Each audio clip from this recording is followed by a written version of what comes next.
오늘이 무슨 날인 줄 아십니까?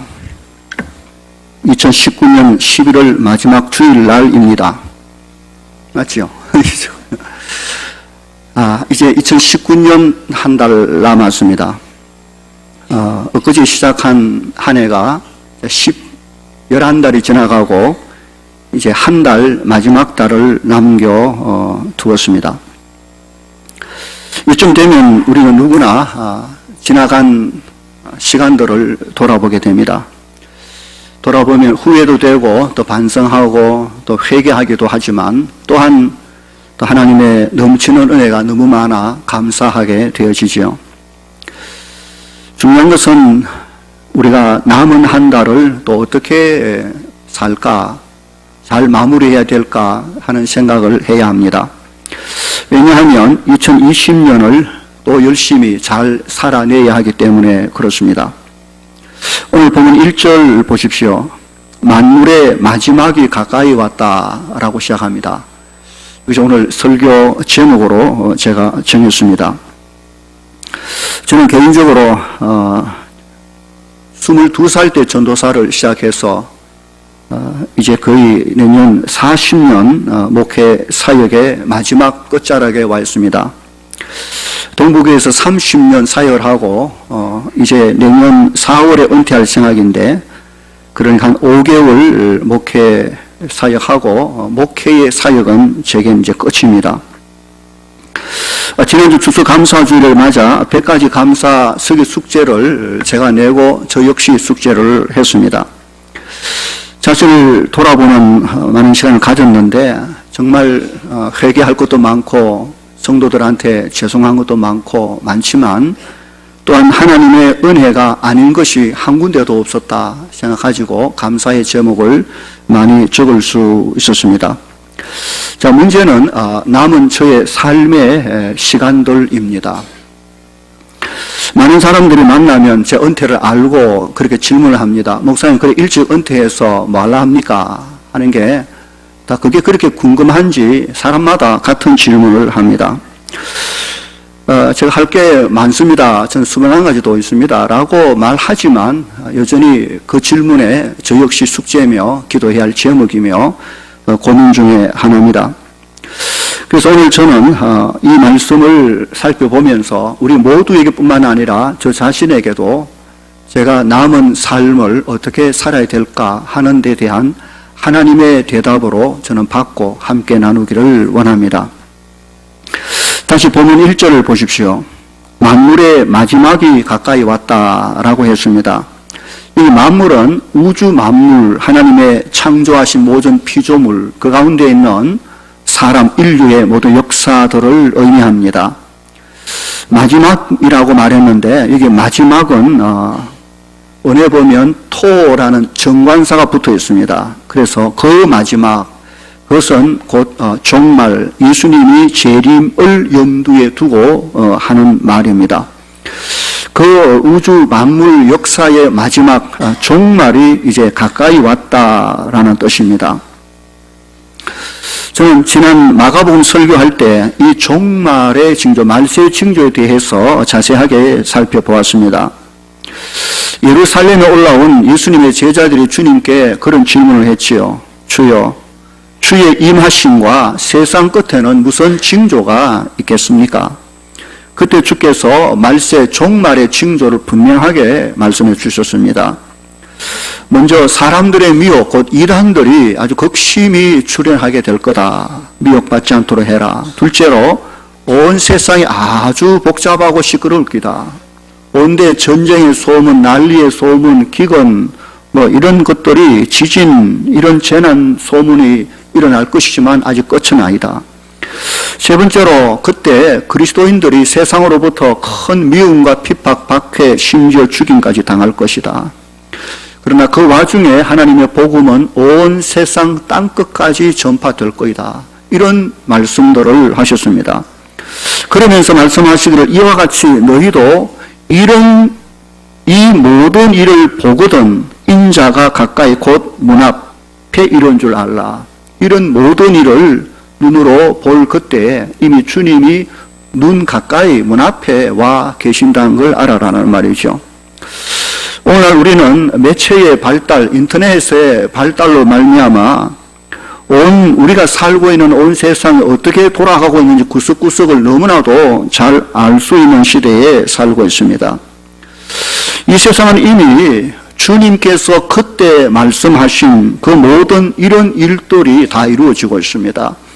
이단들의 출현, 신천지 같은 또 온갖 재난, 전쟁, 위협, 또 기근, 특별히 갈수록 그리스도인들이 신앙생활을 하기 어려워질 환경, 핍박, 이 모든 일들이 현저하게 일어나고 있는 세상을 살고 있습니다.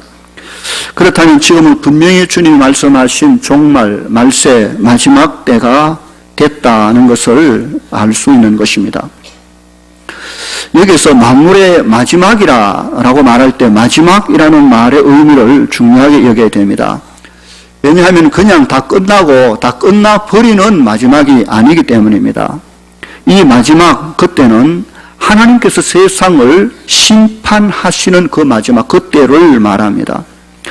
만일 마지막이 온다 할지라도 심판이 없다면 우리는 더 고민할 필요 없지요. 지나 깨나 그냥 막 살다 끝나면 끝나버리면 무슨 고민이 있겠습니까?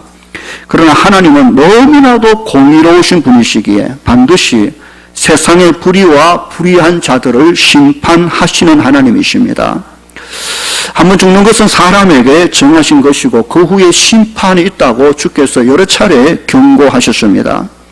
하나님은 이 땅의 불의와 불의한 자를 심판하시기 위하여 악한 마귀를, 그를 따르는 모든 추종자들을 심판하시기 위하여 그 아들 예수 그리스도를 이 땅에 다시 보내신다라고 하셨습니다. 오늘도 우리가 예배할 때 사도신경 고백할 때 산자와 죽은 자를 심판하러 오시리라, 예수 그리스도 그분이 이 땅에 오실 그때는 심판의 때임을 우리가 믿고 고백을 한 것이지요. 또 마지막이 가까이 왔다라는 말을 했습니다. 다시 말하면 지금이 마지막 끝났다가 아니라 마지막 때가 문 앞 가까이 왔다. 이 말을 뒤집어 보면 아직은 기회가 있다라는 말입니다. 가까이 얼마 남지 않았지만 아직은 기회가 있다라는 말로 우리가 이해할 수 있습니다. 오늘 이 시간 이곳에 앉아 하나님을 예배하는 우리 모두 이제 좀 심각하게 오늘 이때 우리 자신들을 살펴봐야 됩니다. 각각 우리는 오늘 여기까지 열심히 이 모양 저 모양 살아왔습니다. 이제 우리의 남은 인생의 시간이 우리 앞에 놓여 있습니다. 살 날은 산 것이고 이제 살아야 될 남은 날이 우리 모두 각자 앞에 놓여 있는 것입니다. 그런데 그 시간조차도 그리 길지 않는 시간임을 우리는 알아야 됩니다. 그리고 그 시간이 끝나면 우리 모두는 각각 그리스도의 심판대 앞에 다 서야 될 판인 것이지요. 그렇다면 우리는 모두가 진지하게 지나온 시간들을 잘 돌아보고 이제 남은 시간을 어떻게 살 것인가, 하나님 앞에 설 그때에 부끄러움 당하지 않기 위하여, 아니 상 받기 위하여, 칭찬받기 위하여 오늘 내 남아있는 길지 않은 이 시간 어떻게 보낼 것인가 하는 것은 우리 모두의 심각한 고민이 되어져야 됩니다. 저 역시 오늘 이 고민에 답하기 위하여 이 말씀을 함께 준비했고 우리 모두에게 주의 음성이 들려지는 귀한 시간 되기를 주의 이름으로 축원합니다. 오늘 저는 이 질문에 대하여 본문을 통해서 세 가지 측면에서 살펴보려고 합니다.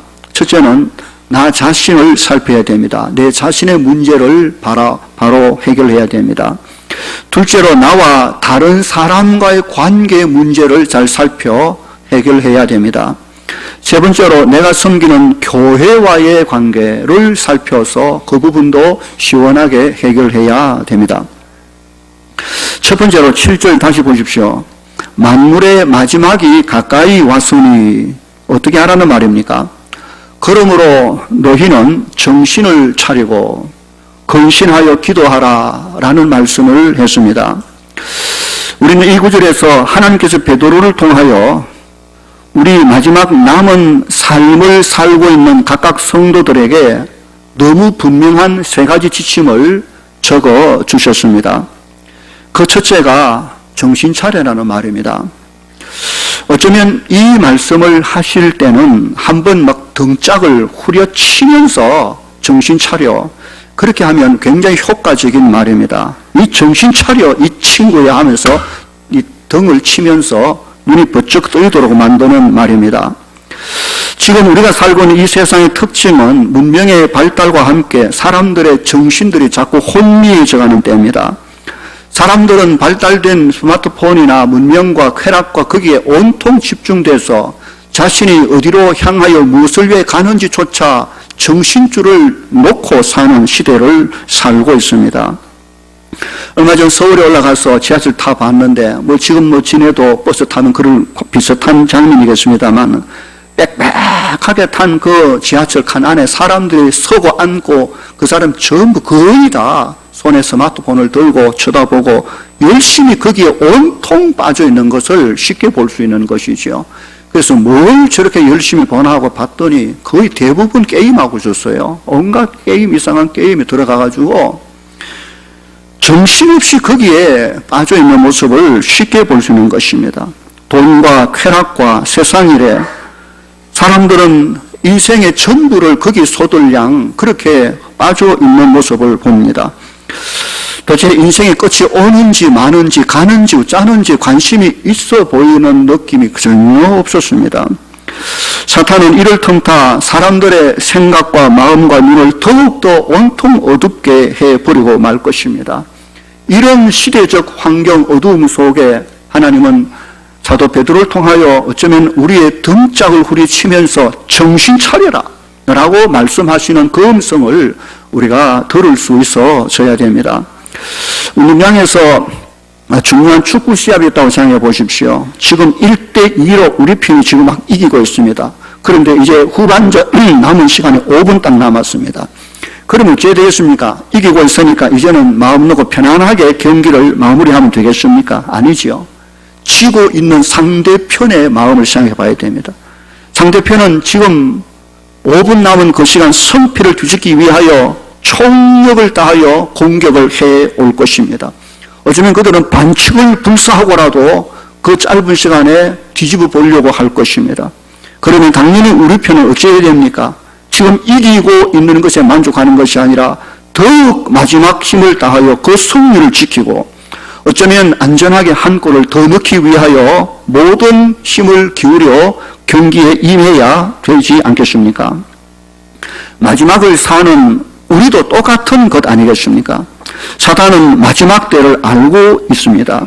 그래서 한 명이라도 더 그와 함께 지옥에 끌고 가려고 온갖 힘을 쓰고 우는 사자처럼 그렇게 발악을 하고 총 공격을 해올 것입니다.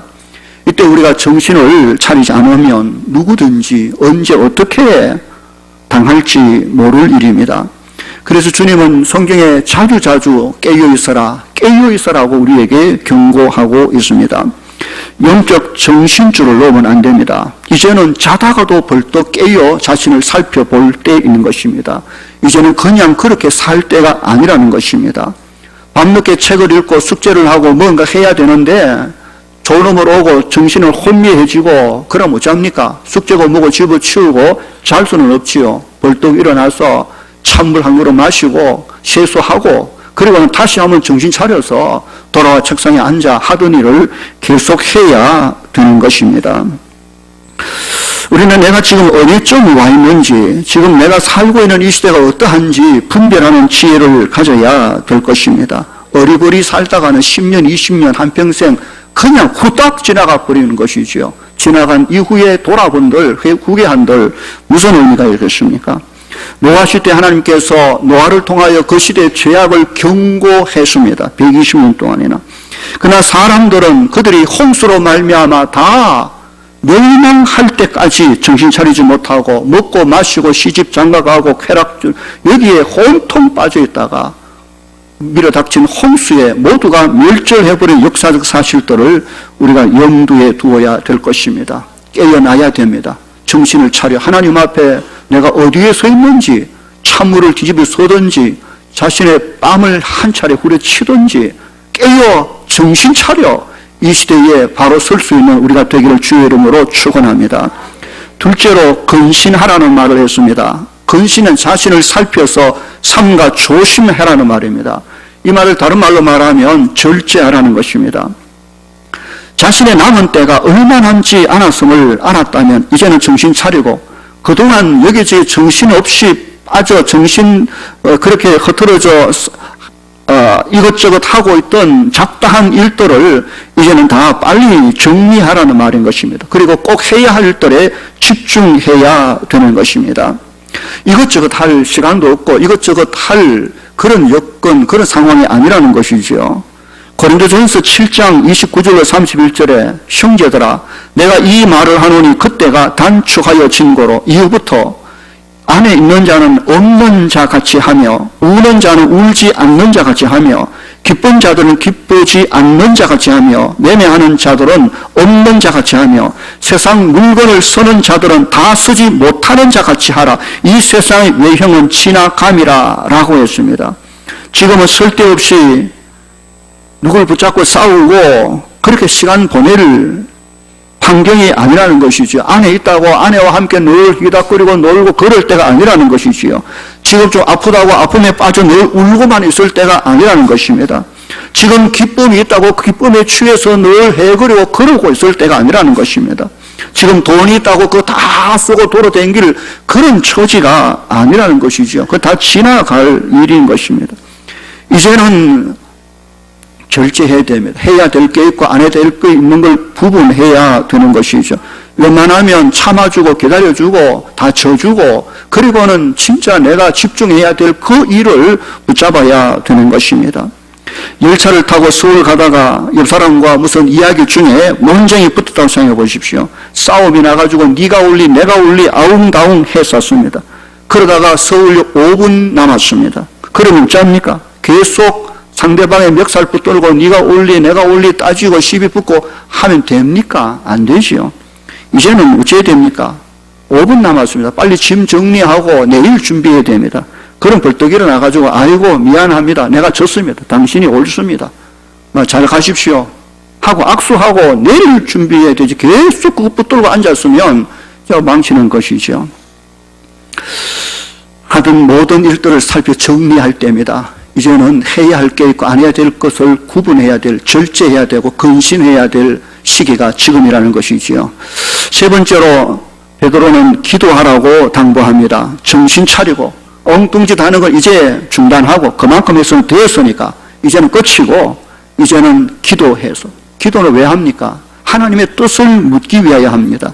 하나님 내가 남은 삶을 어떻게 살면 좋겠습니까? 그러려면 말씀을 붙들고 하나님 앞에 기도하는 수밖에 없는 것입니다. 엎드려 기도하십시오. 하나님께서 우리의 남은 삶을 어떻게 살지를 성령 안에서 말씀을 통하여 말씀해 주시는 그 음성을 들어야 되는 것입니다. 베드로가 이 구절을 특별히 여기에 이렇게 강조하여 말하는 것은 그가 이전에 자신이 경험했던 뼈아픈 실패가 생각났기 때문일 것입니다. 주님께서 십자가에 죽으시기 위하여 잡히시기 전에 겟세마네 동산에서 함께한 제자들에게 깨어 기도하라고 신신당부를 하셨습니다. 그러나 베드로와 제자들은 그 긴급하고 급박하고 중요한 시기에 주의 말씀을 깨닫지 못하고 그들은 기도하지 않고 잠들어 버리고 말았습니다. 그 후에 주께서 잡히실 때 제자들은 다 도망갔고 심지어 베드로는 주님의 재판정 그 현장에서 예수님을 모른다고 세 번이나 부인하고 맹세하고 저주까지 했던 사람입니다. 돌아보면 베드로에게 기도의 실패가 얼마나 끔찍한 결과를 가져왔는지 뼈저리게 그가 느꼈던 것입니다. 그래서 그는 더욱 오늘 본문에서 힘주어 말하기를 정신 차려 그렇지 않으면 내 꼴 난다 라고 말하고 있는지도 모르는 것입니다. 깨어 하나님의 뜻 주께서 우리에게 남은 삶을 어떻게 살아라 라고 하신 그 말씀을 붙들어야 되는 것입니다. 성도 여러분, 마지막 종말을 사는 게 분명하다면 이제 우리는 정신 차려 이 시대를 분별하고 자다가도 깨서 일어나 주 앞에 무릎 꿇고 하나님의 뜻을 찾아 내 남은 삶을 실패하지 아니하고 안전하게 아름답게 걸어갈 수 있는 길을 찾는 우리 모두가 되기를 주의 이름으로 축원합니다. 자, 크게 둘째로 오늘 본문 8절을 보십시오. 무엇보다도 뜨겁게 서로 사랑할지니 사랑은 허다한 죄를 덮느니라. 그리고 9절에 서로 대접하기를 원망 없이 하고라는 말씀이 나옵니다. 만물의 마지막 종말의 때에 우리가 해야 될 두 번째 일은 서로에 대한 관계를 살펴보고 해결하는 것입니다. 그 관계란 서로 뜨겁게 사랑하는 것입니다. 마태복음 24장 12절에 주님은 말세의 징조에 대하여 이렇게 말씀하셨습니다. 불법이 성함으로 많은 사람의 사랑이 식어질 것이다. 그 사랑이 얼마나 식어버렸는지 마가복음 13장 12절에 형제가 형제를, 아비가 자식을 죽는데 내어주고 자식이 부모를 대적하여 죽게 할 것이요, 사랑이라는 일도 없는 삭막한 시대가 말세에 일어날 것을 말씀하고 있는 것입니다. 그러므로 주님은 그 백성들에게 오늘 이 시대에 무엇보다도 식어진 그 사랑을 우리에게 뜨겁게 회복할 것을 말씀하고 있는 것입니다. 그러면 사랑이 뭡니까? 어떻게 하는 게 사랑입니까? 요한일서 4장 8절에 하나님은 사랑이시라 라고 정의를 했습니다. 다시 말하면 사랑이 하나님의 성품, 하나님의 가장 중요한 속성이라는 말입니다. 그럼 구체적으로 하나님의 사랑의 속성은 어떻게 표현되었습니까요? 요한일서 4장 9절로 10절에 이렇게 기록되어 있습니다. 하나님의 사랑이 우리에게 이렇게 나타난 바 되었으니 하나님이 자기 독생자를 세상에 보내시는 그로 말미암아 우리를 살리려 하심이라. 사랑은 여기 있으니 우리가 하나님을 사랑하는 것이 아니요 하나님이 우리를 사랑하사 우리 죄를 속하기 위하여 화목 제물로 그 아들을 보내셨습니다. 이것이 하나님의 사랑의 본질이며 능력이며 위력입니다. 하나님이 자기의 독생자를 우리를 살리시기 위하여 십자가 희생 제물로 갖다 바쳤다라는 말인 것입니다. 우리의 억만 죄악이 무엇으로 해결될 수 있었습니까? 무엇으로 우리의 지옥에 떨어질 만큼 큰 죄를 해결할 수 있었을까요? 오직 하나님의 사랑만으로 해결 가능합니다. 하나님께서 자기 아들을 십자가에 희생시켜 내어주신 그 사랑이 우리의 모든 죄에서 우리 죄를 다 덮어주신 것입니다. 십자가의 핵심은 하나님의 사랑입니다. 하나님이 우리를 사랑하신 그 십자가의 희생, 그 아들을 죽기까지 한 그 사랑이 우리의 모든 죄를 온전히 해결하고 덮어놓은 것입니다. 우리는 하나님의 그 엄청난 사랑을 모두가 입은 자들입니다. 그래서 하나님의 사랑받는 자녀가 되지 않았습니까? 하나님은 당신이 우리에게 베푸신 그 사랑을 가지고 서로 사랑하라고 말씀하신 것입니다. 우리는 하나님의 사랑의 속성을 입은 존재로 창조함을 받았지만 범죄함으로 사랑의 하나님의 속성을 잃어버렸습니다. 그렇지만 주의 크신 사랑 속에 다시 한번 그 아들을 십자가에 죽기까지 희생하시며 하나님의 사랑을 우리 속에 회복시켜 주신 것입니다. 우리는 받은 그 사랑을 누군가에게 줄 수 있어야 되는 것이지요. 요한일서 4장 11절에 사랑하는 자들아, 하나님이 이같이 우리를 사랑하셨은즉 우리도 서로 사랑하는 것이 마땅하도다 라고 한 것입니다. 자, 그렇다면 또 한 번 나가서 하나님이 그렇게 우리를 사랑하신 그 사랑을 받았는데 우리는 그 사랑으로 어떻게 다른 사람을 사랑할 수 있습니까? 우리도 우리 자식을 낳아서 죽여서 십자가에 그렇게 하라는 말입니까? 하나님의 이 사랑을 우리가 어떻게 이해하고 받고 실천해야 되는지 생각해 보십시오. 그 사랑이 대단히 고상하고 엄청나고 그런 게 아니라는 말이죠. 에베소서 4장 32절로 5장 2절에 보면 이렇게 되어 있습니다. 서로 친절하게 하며 불쌍히 여기며 서로 용서하기를 하나님이 그리스도 안에서 너희를 용서하신 것 같이 하라. 그리스도께서 너희를 사랑하신 것 같이 너희도 사랑 가운데서 행하라. 그는 우리를 위하여 자신을 버리사 향기로운 제물과 희생 제물로 하나님께 드리셨느니라. 이것이 하나님의 사랑입니다. 하나님의 사랑은 우리를 위하여 당신의 아들을 십자가의 희생 제물로 바쳐 주시기까지 우리에게 그렇게 하신 그 사랑을 입은 우리는 어떻게 하라고요? 우리 이웃, 우리 옆에 있는 우리 형제 자매에 대하여 친절하게 하라. 불쌍히 여겨주며 서로 용서하기를 하나님이 우리에게 하신 것처럼 하라라고 말하는 것입니다. 사랑하는 것이 그렇다는 것이죠. 어떻게 하나님을 어떻게 사랑한단 말이에요? 가서 뭐 어떻게? 성경을 가서 친절하게 해주라는 것이고, 가서 긍휼히 여겨주고 그의 허물과 연약함을 용납해 주라고 말씀하는 것조차 안 한다면 우리가 어떻게 하나님의 자녀라고 할 수 있겠습니까? 9절에 서로 대접하기를 원망 없이 하라고 말합니다. 하나님으로부터 받은 바 엄청난 사죄와 용서의 은혜를 받은 우리가 그 마음으로 누군가를 대접하는데 무슨 원망하며 무슨 불평이 있을 수 있겠습니까? 하나님의 그 사랑의 마음을 가지고 누군가에게 나누고 베풀고 섬기는 그 일들을 하라고 말하는 것을 우리가 기억해야 될 것입니다. 서로 이 사랑을 회복시킬 수 있어져야 됩니다. 이렇게 식어버린, 특별히 이 시대는 아파트 옆 사람 살아도 누가 사는지, 옆에 누가 죽었는지 살았는지 거의 관심이 없고 자기 중심적으로 뭉쳐있는 이 시대에 다시 한번 좌우를 돌아보며 자신의 아내와 가족과 자녀와 이웃과 성도들과 구역 식구들과 함께한 옆 사람과 다시 주께서 받은 바 이 사랑을 흘러 넘침으로 우리가 받은 사랑의 뜨거움을 그들도 나눌 수 있도록 사랑을 회복하라고 말씀합니다. 식어버린 사랑을 가지고 사랑이 그냥 속으면 안 된다는 것이지요. 다시 한번 뜨겁게 서로 사랑하는, 서로를 돌아보며 관계를 회복할 수 있는 이 일에 집중할 수 있기를 주의 이름으로 간절히 축원합니다. 마지막 세 번째 생각할 것은 만물의 마지막에 가까워 왔으니 어떻게 해야 될까요? 보면 10절 말씀을 보십시오. 10절을 함께 읽어볼까요? 10절 시작.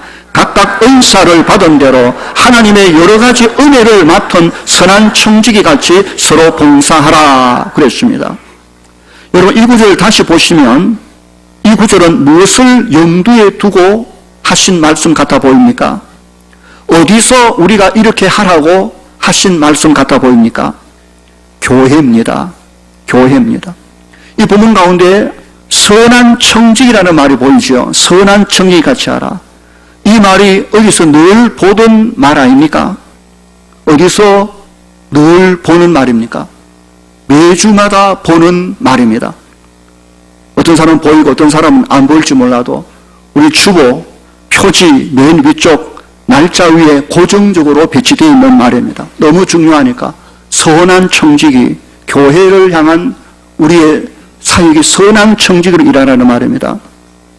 마지막 때에, 종말의 때에 그리스도인들이 정신 차려 이런저런 거 정리하고 우리가 특별히 집중하고 신경 써야 될 곳이 바로 교회입니다. 교회를 건강하게 세우는 것이 중요하다는 말입니다. 교회에 대하여 말하자면 끝이 없겠지만 그리스도의 몸입니다. 하나님 나라의 거룩한 공동체입니다. 하나님 백성들을 이 교회라는 방주에 싣고 천국에 이르기까지 가장 안전하게 보호하고 인도할 수 있는 곳은 이 땅의 교회밖에 없는 것입니다. 교회는 이곳에 있는 우리만을 위하여 좋은 것이 아닙니다. 세상 아직 하나님을 알지 못한 세상 그들에게 있어서도 교회는 너무나도 중요한 곳입니다. 결국 우리가 그들도 우리 교회라는 구원선에 태우고 하나님 앞으로 안전하게 가야 할 책임이 이 교회에 있기 때문에 그런 것입니다. 사도 베드로는 우리에게 이 교회를 어떻게 섬기라고 말합니까? 선한 청지기 같이 하라. 청지기는 주인의 집안 일의 모든 것을 맡아 관리하는 사람을 말합니다. 우리는 모두 하나님 나라를 세우는 주님의 교회의 청지기임을 기억해야 됩니다. 주님은 그 청지기에게 하나님의 여러 가지 은혜를 맡기셨다고 말합니다. 여기에 여러 가지 맡겨진 은혜란 교회의 각 사역과 직분을 말한다고 볼 수 있습니다. 우리가 교회를 위해서 맡은 모든 직분과 사역은 다 하나님의 은혜입니다. 왜냐하면 그 직분을 통하여 하나님이 우리에게 주실 은혜가 너무나도 많기 때문에 그런 것입니다. 오늘 남녀기관 청년의 총회가 열립니다. 총회는 새 임원을 뽑고 회장, 부회장, 총무, 회계서기 이분들을 뽑습니다. 이들은 모두가 하나님의 은혜를 맡은 선한 청직입니다. 지난 한 해 동안 그 직분을 잘 감당해 본 사람들은 그 직분을 수행함에 있어서 하나님으로부터 받은 은혜가 얼마나 크다는 것을 그들이 느끼게 되어질 것입니다. 올해도 그 각 기관에서 어떤 직분에 대하여 선출하게 될 것인데, 직분에 선출되는 사람은 하나님의 은혜로 주어진 줄 믿고 감사하게 받을 수 있기를 바랍니다. 간혹 총회 때마다 회장, 부회장 뭘 세우면 사양하는 사람이 참 많습니다. 겨우겨우 뽑아놨는데 나는 못합니다. 바빠서 안 됩니다. 영예는 안 됩니다. 무죄 안 됩니다. 하고 도망치고. 그 겸손할 수도 있겠지만 겸손이라는 보기에는 좀 문제가 있습니다. 왜냐하면 직분, 사역은 하나님의 은혜를 위하여 주신 것인데, 뒤집어 말하면 하나님의 은혜를 거절하는 모습으로 보이기 때문에 그렇습니다. 하나님께 직분을 통하여 은혜를 주시려고 하는데 하나님 괜찮습니다. 나 바쁩니다. 안 합니다. 내가 나중에 이렇게 하는 것으로 보일 수 있기 때문에 조심해야 됩니다. 하나님의 은혜로 직분을 받은 사람은 누구라도 그 일을 할 수 있게끔 되어 있습니다. 왜냐하면 오늘 10절 보십시오. 하나님께서 그들에게 은사라는 걸 주시기 때문에 그렇습니다. 은사라는 것은 청지기가 어떤 일꾼이 어떤 사역을 할 때 그 일을 할 수 있도록 하는 재능과 능력들을 말하는 것이, 도구들을 말하는 것입니다. 하나님께서 일을 맡기면서 그에게 그의 능력과 은사를 안 주시는 경우가 거의 없습니다. 그러므로 그 받은 대로 교회를 서로 봉사해야 되는 것입니다. 구체적으로 어떻게 하는지 11절에 나옵니다. 만일 누가 말하려면 하나님의 말씀을 하는 것 같이 하고, 누가 봉사하려면 하나님이 공급하시는 것 같이 하라는 말입니다. 먼저 여기서 예를 들어 말을 함으로 교회를 섬겨야 할 직분을 받은 사람이 있을 경우에 입을 사용해서 섬기는 직분을 수행하는 사람 말입니다. 예를 들어 저같이 목사가 항상 말을 통해, 입을 통해 설교하지 않습니까? 그런데 목사뿐이겠습니까? 주일학교 모든 교사들도 입을 통해서 무언가 가르치는 일을 하면서 교회를 섬기는 직분들입니다. 전도하는 사람도 입을 통해서 하지요. 찬양대회도 다 입을 통해서 찬송함으로 교회를 섬깁니다. 기도하는 것도 입을 통해서 기도하고 표현하는 것이지요. 모두가 말로서 교회를 섬기는 사람들입니다. 이런 섬김의 직분을 받은 사람은 어떻게 하라고요? 자기 말로 하지 말고, 자기 자랑하지 말고, 하나님이 나에게 주신 말씀으로 하라는 것입니다. 하나님이 주신 말씀이 드러나도록 말하라는 것이지요. 내 주장과 내 생각을 드러내기 위하여 소리치지 말고, 하나님이 주신 말씀이 내 입을 통하여 나오도록, 내 말을 통하여 하나님의 말씀이 드러나도록 말하라고 말씀하고 있는 것입니다. 이게 중요한 게, 가끔 무슨 일을 맡기면 저는 말을 할 줄 모르는데요, 저는 할 말이 없는데요, 저는 아는 것이 없는데요 라고 말합니다. 하나님이 그거 아시지요. 그래서 그 사람에게, 그래 내가 안다, 네 말 하지 마라, 네가 뭐 아노, 입 다물고 있어라. 그러나 내가 네한테 준 말이 있지 않냐, 그 말을 해라는 것입니다.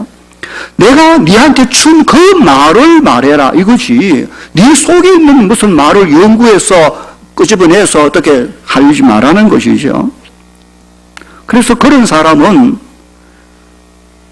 말을 못해도, 그런 재주가 없어도 하나님이 내게 주신 말씀을 받았으니, 하나님이 이렇게 말씀하셨어요, 하나님이 이렇게 하라고 하셨어요, 성경에 하나님 우리에게 이렇게 말씀하신 거 우리 그래서 합시다, 그 말도 못합니까? 그 말도 하나님이 주신 말을 말하는 것도 못하면 구자라 말입니까? 사람의 말이 아니라 하나님의 말을 내 사역을 통하여 드러내라는 말이니까 할 수 있는 것이지요. 둘째로 또한 말이 아니고 어떤 사람은 손이나 발이나 몸으로 교회를 섬겨야 할 직분을 받은 경우가 있습니다. 예를 들어 청소하는 사람은 입으로 청소하는 게 아니라 말로, 아니 손으로 발로 돌아다니면서 청소하잖아요. 비서대 식당에서 음식 만드는 사람이 어떻게 입으로 음식 만듭니까? 다 수고하고 땀 흘리고 뛰댕기며 손발로 그렇게 만듭니다. 남을 구제하는 것도 다 손으로 나눠야 되지. 교회 수리하는 거, 방송실에 앉아서 음량 만지는 거 다 손으로. 장애인들을 살피고 돌보는 것도 다 이 힘이 필요합니다. 다 손으로. 온 몸으로 삶으로 하는 것입니다. 그런데 여기에는 힘이 필요합니다. 자신의 힘으로 못하지요. 어떻게 하라고 말합니까? 하나님이 공급해 주시는 힘으로 하라. 하나님이 공급해 주는 힘이 있다고 말하는 것입니다. 하나님의 일을 자기 힘으로 하는 경우를 보면 거의 다가 오래 못 갑니다. 열심히 하긴 해도 열심히 오래 못 가고 나중 가서 반드시 탈락이 되어 있습니다. 자기 힘이란 나중 가보면 힘 빠지면 반드시 그렇게 됩니다. 그러므로 하나님의 일은 하나님이 주신 힘을 가지고 해야 계속할 수가 있고 기쁘고 끝까지 할 수가 있는 것입니다. 교회를 섬길 때 크게 나누면 말로 섬기는 사람, 그다음에 온 몸으로 삶으로 섬기는 사람, 이 둘 다 같이 하는 사람 다 많잖아요. 그때마다 자기가 아니라 하나님의 영광이 드러나도록 주의 말을 하고 주님 주신 힘을 얻기 위해 기도하고 주의 주신 은혜로 그 일을 감당해서 주의 교회가 건강하고 부흥하고 아름답게 세워 이 땅에 그 사명 감당하도록 교회를 건강하게 세워라. 이것이 마지막 시대를 사는 우리에게 맡겨진 중요한 임무임을 여러분 기억하실 수 있기를 바랍니다. 내 자신의 천국 갈 때까지의 안전한 영적 생활을 위할 뿐만 아니라 이 땅에 구원받아야 할 많은 사람들을 위해서도 주의 교회는 건강한 교회로 여기 서 있어야 될 것입니다. 오늘 저는 설교를 마무리하면서 그동안 제가 은퇴 후에 어떻게 살까라는 고민에 대한 답을 저는 여기서 확실하게 붙잡았다라고 생각합니다. 내년 4월 은퇴 후에 어떻게 해야 될까, 뭘 할까라던 고민도 시원하게 해결됐다고 생각합니다. 이제라도 다시 한번 정신 차려서 기도하자. 내가 할 수 있는 것은 하나님께 내 남은 삶을 어떻게 살 것인가 묻고 더 기도에 집중해야 되겠다. 그 분명한 사실이지요. 뿐만 아니라 이제 내게 붙여준 아내와 자녀와 이웃과 우리 동력자들과 우리 성도들과 그 아름다운 관계 속에서 행여나 식어버린 사랑을 다시 회복시키는 일에 힘을 써야 되겠다. 정말 아름답게 함께했던 그 삶들의 정도를 아름답게 뜨겁게 사랑하는, 뭔 대단한 것이 아니라 내 주위와 내 곁에 있는 사람들을 사랑하는 일에 집중해야 되겠다. 그것이 무엇보다도 그렇게 하라고 주께서 말씀하신 것입니다. 그리고 가장 중요하게는 은퇴 후에 집중해야 될 것이 교회구나 하는 것입니다. 은퇴하면 목회는 저는 끝입니다. 더 이상 설교하거나 그런 목회를 할 일은 이제는 제 인생이 끝이지만, 그러나 인생 자체가 끝난 것은 분명히 아닌 것입니다. 아직 나이도 있고 남은 삶들이 여전히 있을 텐데 이 삶을 무엇을 위하여? 당연히 교회를 위해서입니다. 교회를 위해서. 은퇴하고 나면 교회와 상관없는 사람이 아니라 더욱더 잘 섬기는 사람으로 자신을 훈련해야 되겠다. 사실 설교자로서 보니까 설교하는 일이 늘 부담이 돼서 다른 걸 좀 해보려고 해도 못해요. 뭘 집중을 할 수가 없습니다. 여기 매여가지고. 그런데 만약에 이걸 놓고 나면 제가 할 수 있는 다른 많은 사역이 훨씬 더 교회를 효과적으로 섬길 수 있겠다. 이런 생각이 막 밀려오니까 빨리 은퇴하고 싶은 생각이 불같이 일어난. 저도 은퇴하고 찬양대 앉아 찬양하고 싶고요. 저도 뭐 사진 잘 찍으니까 사진 찍어서 온 성도들 돌아다니면서 다 섬기고 싶고, 탁구도 치고 싶고, 손재주 좋아서 뭐든지 만들 수도 있고, 이 설교하는 목회자의 사역, 은퇴, 법적으로 은퇴만 잘 보장해주면 내가 다른 사람보다 10배, 20배 하나님의 교회를 잘 효과적으로 섬길 수 있겠다. 이 생각이 밀려드니까 막 기쁨이 막 와닿습니다. 하나님이 내게 주신 은사를 따라서 훈련하며 교회를 섬겨가는 일에 삶을 들여야지 하는 것이지요. 교회를 위하여 났고 교회를 위해 살았고 나머지도 교회를 위하여 죽을 것이 제 삶의 길인 것을 저는 너무나도 잘 알고 있기 때문에 그런 것입니다. 여러분의 남은 삶을 어떻게 살려고 생각하십니까? 오늘 하나님께 주신 이 말씀에서 여러분도 동일한 답을 얻을 수 있기를 바랍니다. 이제라도 정신 차려 하나님의 뜻을 구하십시오. 그리고 가까이 내 옆에 함께한 사람들에 대한 사랑, 식어진 사랑을 회복하십시오. 그리고 교회, 마지막 때 하나님이 주신 몸된 교회를 섬기는 일에 집중하십시오. 그래야 후회하지 않습니다. 하나님 앞에 섰을 그때에 당신의 몸된 교회를 위하여 우리가 뭘 했는지 물으실 것입니다. 그때 부끄럽지 아니하고 주의 칭찬과 면류관과 상급을 준비할 수 있도록 오늘을 살아내는 우리 모두가 되기를 바랍니다. 우리 교회는 제가 오래전에 내 인생 목적 선언문이라는 걸 만들어 온 성도들이 늘 입에 아마도 많이 외우고 있을 것입니다. 그걸 해보십시다. 내가 사는 이유는 하고 시작하지요. 다 같이 시작. 내가 사는 이유는 하나님을 영화롭게 하고 그 아들 예수 그리스도의 몸된 교회를 부흥케 하고 성령의 능력으로 교회와 가정과 세상을 섬기는 종의 삶을 사는 것입니다. 할렐루야. 우리 교인들 한 90%는 다 암송을 하고 있는 줄 압니다. 나머지도 외우시고 하나님의 영광을 위하여 그리스도 몸된 교회를 위하여 선한 청지 종으로 이 땅에 사명 감당해서 주 앞에 설 그날에 부끄럽지 않는 우리 모두가 되기를 주의 이름으로 간절히 축원합니다. 기도하십시다. 이 시간 이 말씀 붙들고 기도하며 결심하십시다. 내 남은 삶을 어떻게 보낼 것입니까? 지금은 말씀입니다. 이것저것 할 그런 환경이 아닙니다. 이제는 정신 차려 중요한 일에 집중해야 됩니다. 기도해서 주의 뜻을 구하고 우리의 붙여주신 가까운 내 형제와 자매, 동료, 함께한 사람들에 대한 식어버린 사랑을 이제는 회복하십시오. 그리고 주의 몸된 교회를 위하여 하나님께 주신 은사를 찾아 헌신하십시오. 주 앞에 설 그날, 곧 다가올 그날에 부끄럽지 않기 위하여 후회되지 않는 삶을 위하여 우리가 진정 하나님의 자녀라면 오늘 주신 이 말씀을 붙잡고 함께 나가야 할 것입니다. 우리 통성을 한 1분 정도 결심하며 기도하는 시간 갖겠습니다. 함께 기도하겠습니다. 거룩하신 아버지 은혜와 사랑을 감사합니다. 마지막 때를 사는 저희들입니다. 하나님이여 세상은 혼잡해져 자칫 우리가 정신줄을 놓고 살 뻔한 시대입니다. 우리로 깨닫게 하시고 정신 차려 깨어나 이제는 주의 뜻을 묻고 가까운 내 좌우를 돌아보게 하시고 식어버린 사랑을 뜨겁게 회복할 수 있게 하시고 이제 하나님 몸된 교회를 아름답게 세워 섬기는 일에 우리 자신을 헌신할 수 있도록 주여 도와주옵소서. 마지막 그때에 심판의 때에 주 앞에 서서 그때에 책망받지 않게 하시고 오히려 칭찬받으며 상급받으며 면류관 받는 준비를 하는 저희들 되어주도록 주님 인도해 주시옵소서. 마지막이니 하나님이여 아직 남아있는 우리의 남은 때를 잘 살아낼 수 있도록 은혜를 베풀어 주시기를 간절히 바라옵고 소원하옵나이다. 오 영광의 주여 도와주시옵소서. 역사하여 주시기를 바라옵고 소원하옵나이다. 영광의 주님 감사합니다. 지금까지 우리의 삶을 여기까지 인도하심을 감사합니다. 이제도 살아야 될 남은 삶들을 주 앞에 놓고 기도합니다. 행여나 세상 파도와 혼잡한 물길에 정신줄을 놓고 살았다면 주여 이제라도 자다가 일어나며 깨어 일어나며 정신을 차리고 하나님 앞에 무릎 꿇고 기도하며 내 남은 삶을 어떻게 살 것인지 주의 답을 구하는 저희 모두가 되게 하여 주시옵소서. 내게 붙여준 가까운 사람, 이웃, 가족, 하나님 위에 대한 식어버린 사랑을 이제는 다시 한번 뜨겁게 회복할 수 있도록 은혜를 베풀어 주시옵소서. 그리고 주 앞에 서서 그때에 상 받기 위하여 주어진 그리스도의 몸된 교회를 위하여 받은 바 은사를 가지고 충성 봉사할 수 있도록 도와주시기를 바라고 빕니다. 동부교회가 건강한 교회, 아름다운 교회로 이 땅에 있어야 될 바로 그 교회로 세상을 책임지는 그 교회로 넉넉히 세워갈 수 있도록 성령이여 우리 모두를 지켜 주시옵소서. 함께 하심을 감사하옵고 예수님 이름으로 기도하옵나이다. 아멘.